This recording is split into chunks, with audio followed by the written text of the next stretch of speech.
व्यास जी कैसे हैं भरत जी? व्यास जी दूसरों को डूबने से बचाने वाले हैं। तो भगवान सूत जी कहते हैं शौनक आदि ऋषियों से कि व्यास जी के शरीर में जब शिथिलता आ गई, बैठने को तकलीफ होने लगी, बोलने के लिए तकलीफ होने लगी, बुढ़ापा आ गया, तब व्यास जी को लगा कि ये इतना सारा मेरा जो ज्ञान है ये मेरे साथ चला जाएगा, कैसे मेरा धर्म आगे बढ़ेगा। मुझे एक पुत्र होना चाहिए। तो व्यास जी के पास नारद जी आए। नारद जी से रोए व्यास जी। नारद कौन है? संत हैं। और मेरा निश्चित ये मानना है, मैंने दुनिया देखी है, लाखों संतों के बीच में मान सम्मान पाता हूं, लाखों संत देखे हैं। जो सच्चे संत हैं उनके सामने जिसका आंसू गिर गया, उस आंसू को मोती बना करके वो उसे दान कर देते हैं वापस आशीर्वाद में। संत की यही हृदय गति, वही पावर है उनके पास। नारद जी ने देखा व्यास इतने महान हैं और बेचारे रो रहे हैं। इतने महान हैं व्यास, पूरी दुनिया के लिए इतनी बड़ी फिलॉसफी दी है जीने की, वेदों के अर्थ किए, गीता महाभारत पुराण, और ये खुद आदमी दुखी है, इतना दुनिया को सुख दिया और खुद दुखी है, तो मुझे काम करना चाहिए। व्यास जी आपकी इच्छा पूरी हो जाएगी, पर इस उम्र में इच्छा पूरी करनी है तो अब केवल एक ही ऑप्शन बचा है, और वो है भगवती के चरणों में जाओ, देवी माता का व्रत करो, उपास करो, नवरात्रि करो, भजन करो और उन्हें प्रसन्न करो। बस इतना काम करो, क्योंकि आपने ब्रह्मा को प्रसन्न कर लिया, आपने विष्णु को प्रसन्न कर लिया, आपने गणेश और शिव, ये सभी देवता ब्रह्मा जी प्रसन्न कर लिए व्यास जी ने, और ये सारे देवता व्यास जी से मिलने के लिए धरती पर आए चुके हैं महाराज। गणेश जी आए, उन्होंने कथा लिखी है व्यास जी की, भागवत की रचना की है, व्यास जी ने कथा सुनाई और गणेश जी ने लिखी। ऐसे हैं व्यास जिनकी आज्ञा मान करके गणेश उनके कार्य को लिखने आए, ग्रंथ को। विष्णु ऐसे देवता हैं कि अपना चरित्र, अपनी लीलाएं साक्षात व्यास को दिखाने आए, जिससे उनको डाउट ना हो लिखते समय। कॉन्फिडेंस हो जाता है ना, किसी चीज को सुनो तो डाउट लगता है, पर उसी चीज को देख लो तो डाउट कम हो जाता है। तो भगवान के बारे में जो सुना था उसे लिखने के लिए व्यास जी आगे पीछे हो रहे थे कि सही है भी कि नहीं भी, सुनी सुनाई बात है, पर क्या वो लीला समझ में आए। तो उनको भी व्यास जी ने उनको भी मना लिया। नारायण आए, भगवान आए, कृष्ण आए और अपनी समस्त लीलाएं व्यास को दिखा के गए, तब लिखा, भागवत की रचना हुई।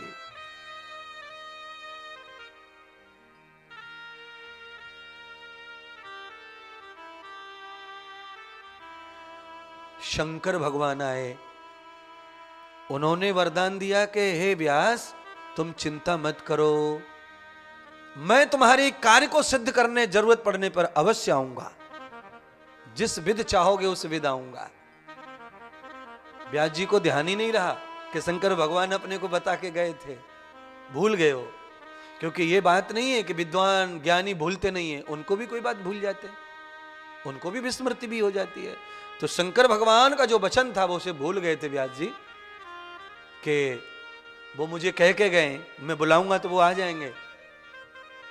तो आज दुर्गा माता महामाया महालक्ष्मी का ध्यान किया। महालक्ष्मी माता कात्यायनी के रूप में जब प्रकट हो जाती है तो वो पुत्र देने वाली हो जाती है। पर धर्माण पुत्रम, देवी देवताओं से मांगा हुआ जो पुत्र है, औलाद है, वो हमारे लिए नहीं आती, ये हमें समझना चाहिए। देखो किसी के बच्चे नहीं हो रहे भरत जी, 15 साल 20 साल निकल गए और हमने कोई मन्नत रख ली, हमने कथा कर ली, यज्ञ कर लिया, कोई तीर्थ कर लिया, कोई मंदिर बना दिया और हमारी झोली भर गई, बच्चा आ गया, तो फिर उस बच्चे पर अपना अधिकार नहीं करना, उसको अपना नहीं कहना। आपने जिसको पूजा, जिससे मांगा, उसने दिया, तो आप हमेशा बालक को उसी का ही रखो, उसके ही कपड़े पहनाओ, उसका ही खाना खिलाओ, और ये उनका है, उनका दिया प्रसाद है प्रसाद। जीवन भर औलाद को प्रसाद मानोगे तो तुम भी उसकी रखवाली ठीक करोगे। और तुमने अपने लिए आइटम मान के उसकी रखवाली की है और इसीलिए वो तुम्हें धोखा दे रहा है। वो तुम्हारे लिए आया ही नहीं था और तुमने अपने लिए माना उसको, इसीलिए रोना और इसीलिए धोखा है। व्यास जी ने महालक्ष्मी का 6 महीने का व्रत किया। अश्विन मास में आकर व्रत समाप्त किया, नवान्न यज्ञ किया और यज्ञ में प्रसाद भंडारे करवाए, सबको भंडारे दिए। तब भगवान व्यास जी नवान्न यज्ञ में पत्नी सहित यजमान बने यज्ञ करने बैठे। उनको पुरोहित की जरूरत नहीं थी, वो तो यज्ञ करता ही थे स्वयं। तो यज्ञ करने के लिए पहले माचिस नहीं थी, पहले लकड़ी से लकड़ी को घिस के अग्नि पैदा, अग्नि मंथन करने लगे भगवान व्यास। और अग्नि मंथन करने लगे तो भगवती योग माया, भगवती महालक्ष्मी जो प्रसन्न हो गई थी। नवरात्रि में आखिरी दिन यज्ञ हो रहा है, उस दिन महालक्ष्मी को देखने के लिए घृतांची नाम की एक अप्सरा भी आई स्वर्ग से। घृताची नाम की अप्सरा आई और वो अप्सरा आकर व्यास जी के सामने खड़ी हो गई तो व्यास जी का मन कामांध हो गया उस अप्सरा को देखकर। तो अप्सरा को देखकर जब कामांध मन हो गया, मन में काम पैदा हो गया, अप्सरा को व्यास जी ने काम के रूप में देख लिया।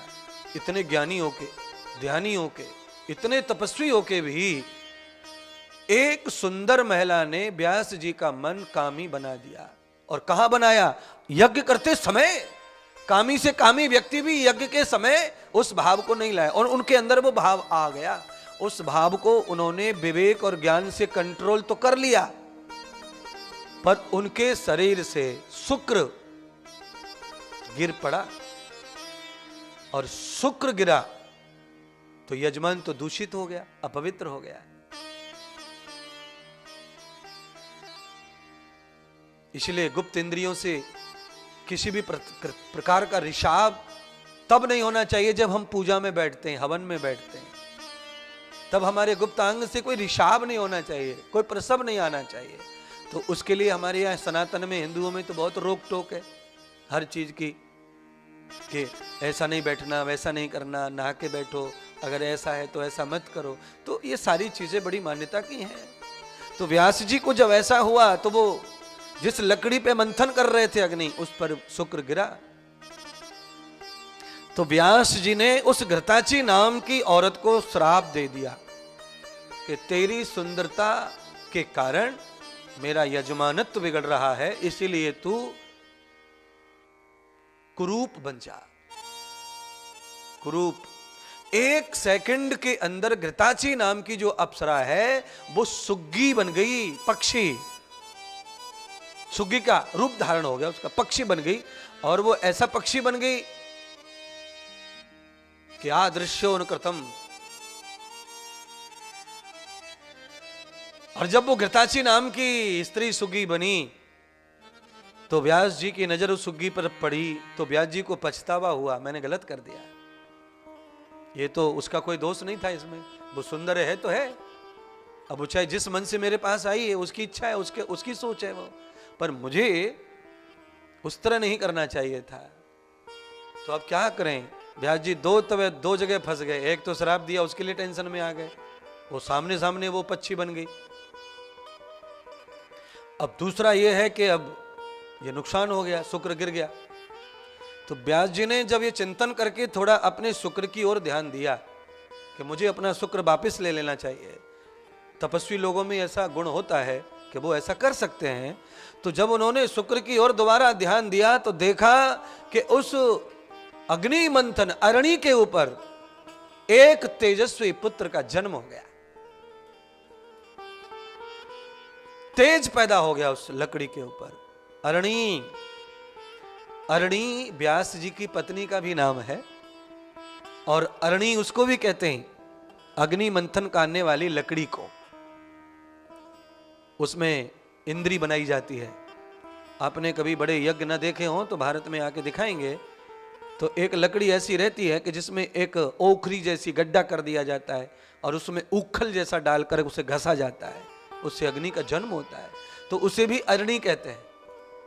उस अरणी से तेज प्रकट हुआ, तेज माने अग्नि के रूप में प्रकट हुआ, और वो कोई और नहीं था, वो माता भवानी महामाया महालक्ष्मी के आंखों से आया हुआ तामस शक्ति वही था जो महादेव शंकर भगवान, उस तेज से शंकर भगवान का अवतरण हुआ।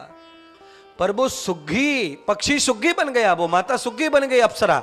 उस अप्सरा के कारण उसके निमित्त ही शुक्र निकला, इसलिए भगवान ने उस बालक का नाम उस सुग्गी की वजह से सुखदेव रखा। बोलिए सुखदेव महाराज की जय हो। सुग्गी की वजह से सुख देव रखा। महामाया महालक्ष्मी की कृपा से बुढ़ापे में बिना गर्भ के ही व्यास जी को पुत्र प्राप्त हो गया, बिना पत्नी के गर्भ धारण किए। माता रानी प्रसन्न हो जाए तो स्वयं आके आपकी झोली में डाल के जा सकती है बच्चा, उनकी लीला वही जाने। खंबे से भगवान प्रकट हो गए थे भागवत जी में, प्रहलाद की भक्ति से, खंबे से, मकान के खंबे से। तो भैया भगवान के लिए हर चीज सक्षम है, उस पे हमें डाउट करने की कोई जरूरत नहीं है। वो लीलाधारी कुछ भी कर सकते हैं, वो सभी समर्थ है और सामर्थ्य को दोष नहीं है।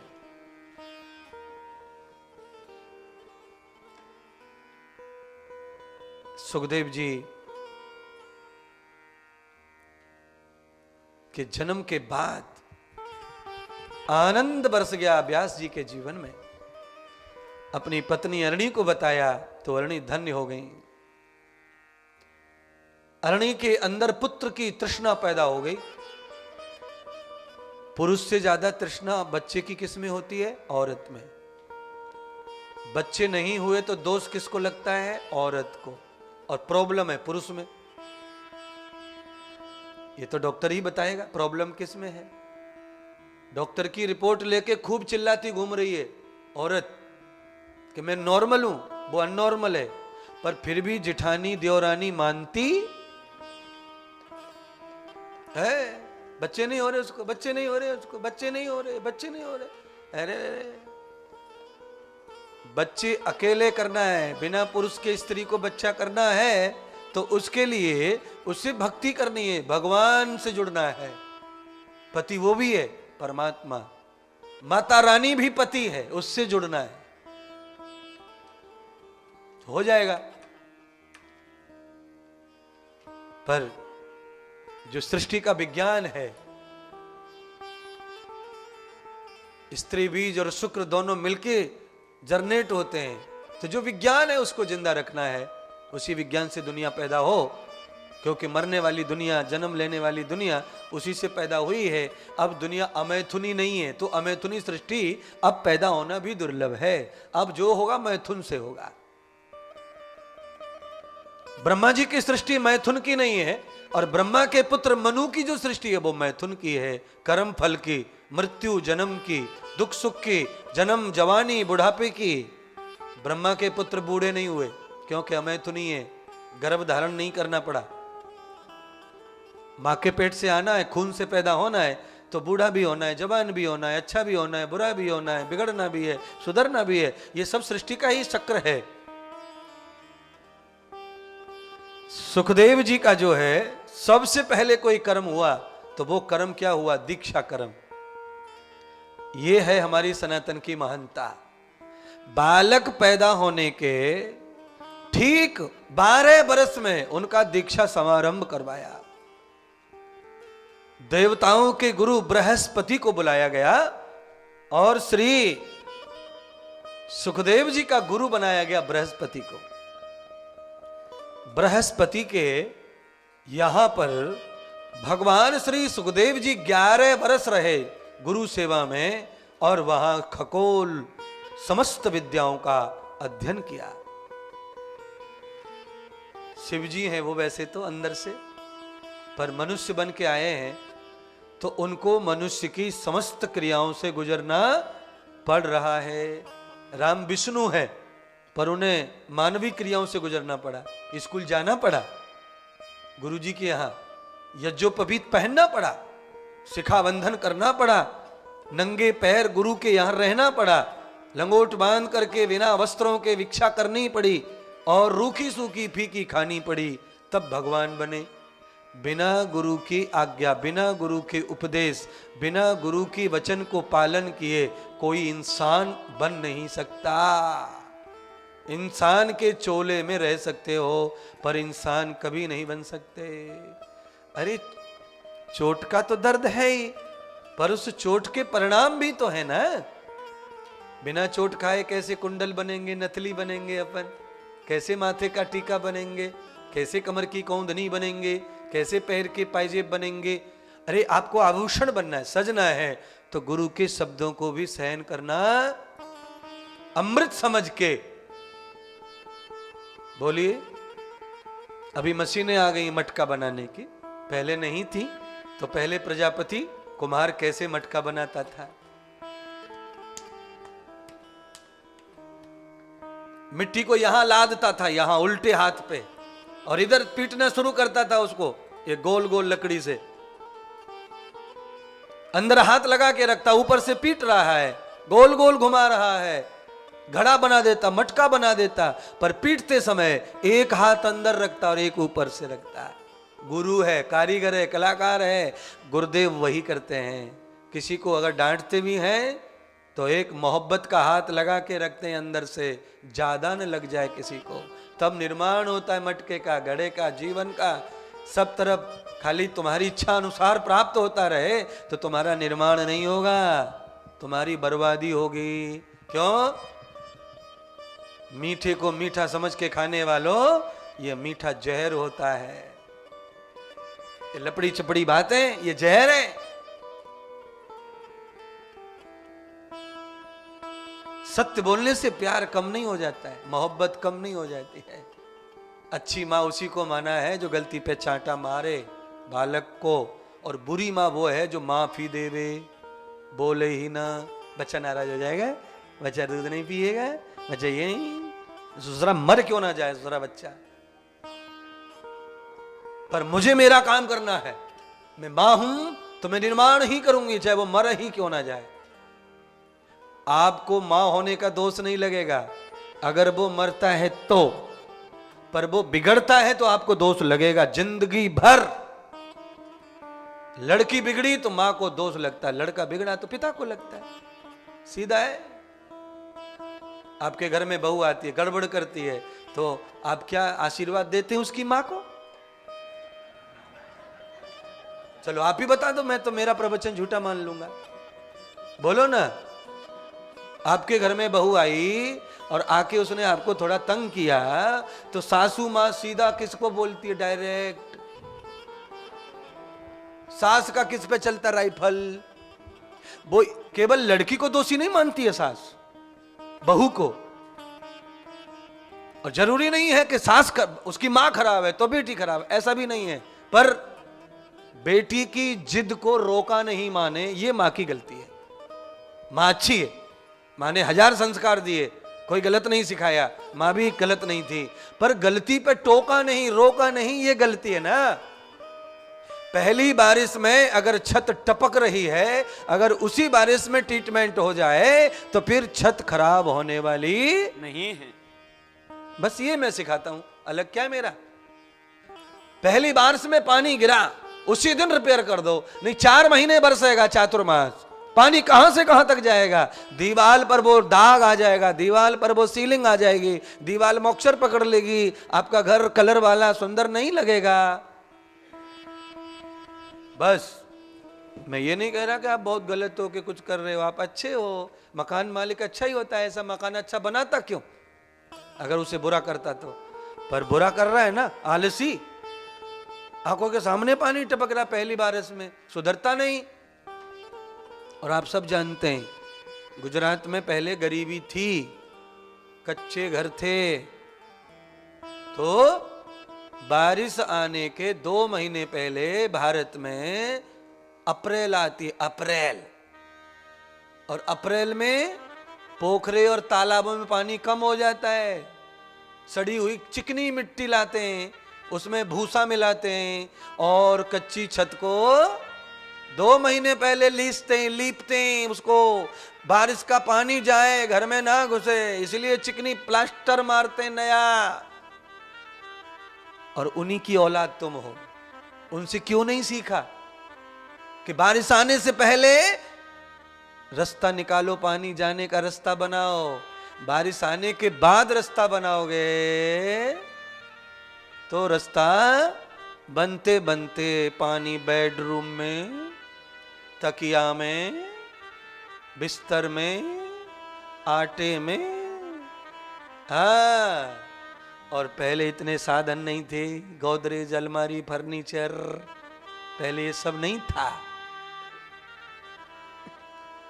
तो लोगों को नहीं था तो लोग सावधान भी रहते थे। अब लोगों के पास साधन है तो सावधानी खत्म, आलसी हो गए हम। बोलो, आलसी। पेड़ पे चढ़ के लोग पहले तोड़ते थे आम,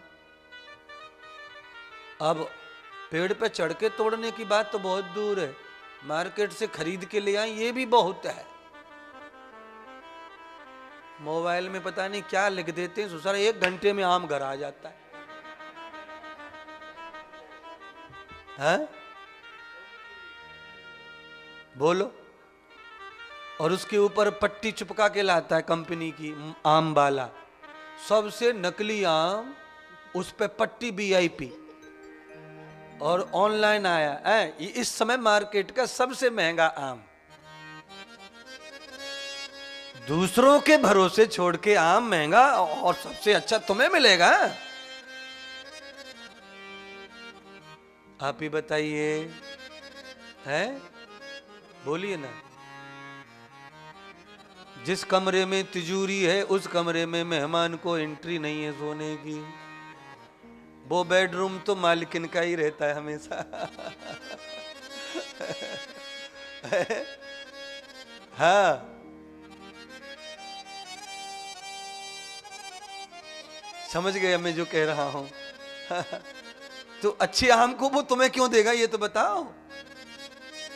उसके बाल बच्चे नहीं है, उसकी पत्नी नहीं है, उसके पति नहीं है घर में खाने के लिए। इसीलिए अच्छा आम खाना है तो पेड़ पे चढ़ना सीखो, पेड़ को रखवाली करना सीखो। आपके पास धन हो सकता है, उसके दुरुपयोग हो सकते हैं, आप साधन जुटा सकते हैं, आम मंगाओ, तेल मंगाओ, ऑनलाइन होम डिलीवरी, जो आपको करना है करो, पर बिना। यार तू डराता रोज।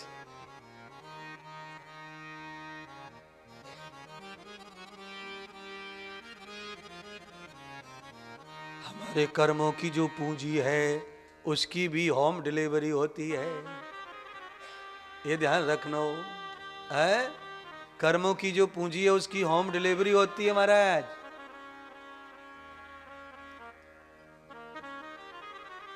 और वो भी तुम्हें करनी पड़ती है। श्री सुखदेव जी ने पूरा ज्ञान ले लिया, 12 साल की उम्र में गुरु बनाया और 11 साल पढ़े, गुरु जी की सेवा की, जंगल में तपस्या की। समावर्तनम यथ पूर्वम त्वगृहेते येव लक्षणम। समावर्तन, स्नातक टोपी पहनकर आए सुखदेव जी घर, विद्यावान। और आप देखिए राम जी को पढ़ने के लिए दशरथ ने भेजा 5 साल की उम्र में, और 5 साल के बच्चे से बहुत लगाव होता है माँ बाप का, पर पत्थर रख लिया और छोड़ दिया, क्योंकि वो उस काल में जानते थे कि बिना वहां भेजे अपने बच्चे का कोई जिंदगी नहीं है, कीड़ा मकोड़ा बन जाएगा ये, और बनाना है भगवान, और भगवान बनाना है तो गुरु चाहिए। ये DOG डॉग, डॉग माने कुत्ता, इतना बताने से कुछ नहीं होगा। नाक आंख के अंदर ये सेंसिटिविटी, सुगंध, गंध, नाक में जो गंध सुगंध ये दो नलियों से जा रहा है, इसके लिए कौन से सेंसर लगे हैं, कौन बनाता है इनको, उसकी खोज करनी पड़ेगी, वो पढ़ाई करनी पड़ेगी आपको, तब बॉडी का अध्ययन होगा।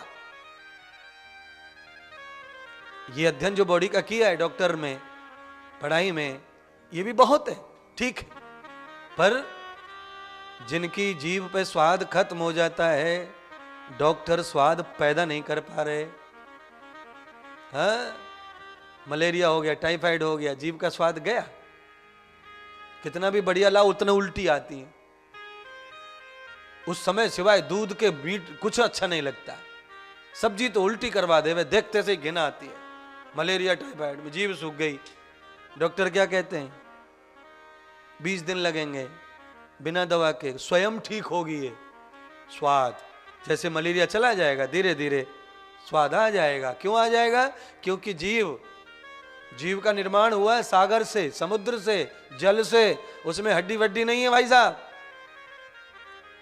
इसीलिए समुद्र सूख जाने पर धरती में कहीं भी पानी रहने वाला नहीं है, स्वाद नहीं रहेगा।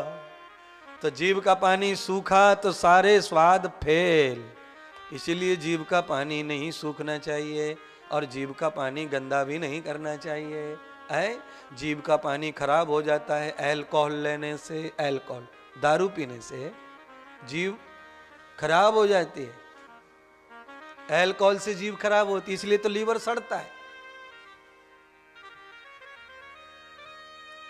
लीवर और जीव का, और लीवर का संबंध है, लीवर माने जीव, जीव माने लीवर, एक ही मटेरियल से बने दोनों, और दोनों में हड्डी नहीं है, वो भी गुब्बारा है, छितड़ा है मांस का, ये भी मांस का छितड़ा है। पर इस जीव के कमाल तो देखिए, पूरी दुनिया को नचा रही है जीव, और सारी दुनिया को अपना बना लेती है और अपनों को पराया कर देती है। जीव के बड़े निराले ठाट जगत में भैया, जीव के बड़े निराले ठाट।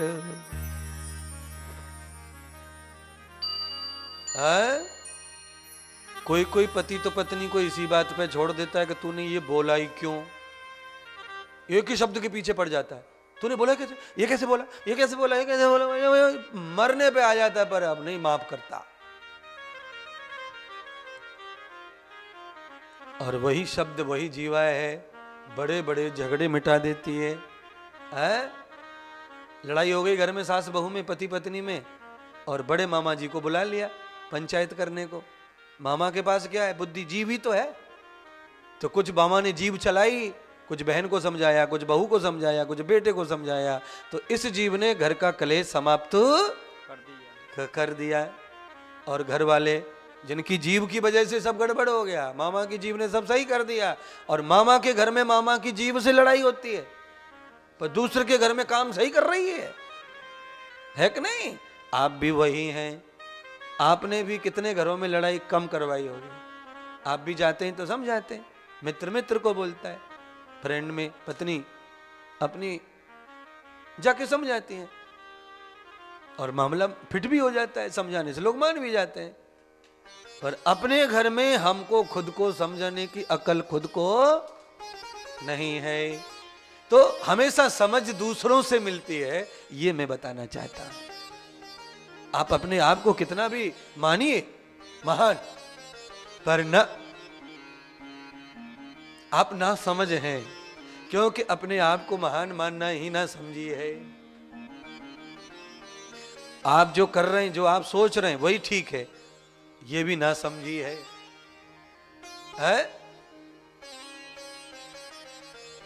रोने के एक ही मतलब नहीं होता है कि रो रहा है तो दुखी आदमी, ऐसा अपन मान लें। कोई आपको रोते दिख रहा है और अपन ऐसा मान लें कि ये दुखी है। अच्छा, रोने का मतलब तो दुखी हो गया ना, नॉर्मल। आप किसी को देख रहे हैं रो रहा है, तो आप ये मान लें कि दुखी रो रहा है, बेचारा दुखी है, रो रहा है ना। रोने के बहुत सारे एंगल है।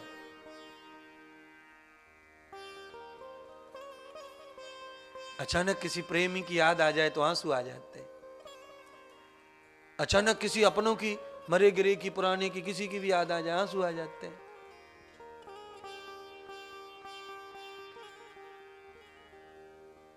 और किसी को, जिसको अपन ज्यादा चाहते हैं, अगर वो अचानक मिल जाए सामने, तो भी आंसू आए बगैर रहते, हाँ, खुशी में भी आंसू आ जाते हैं।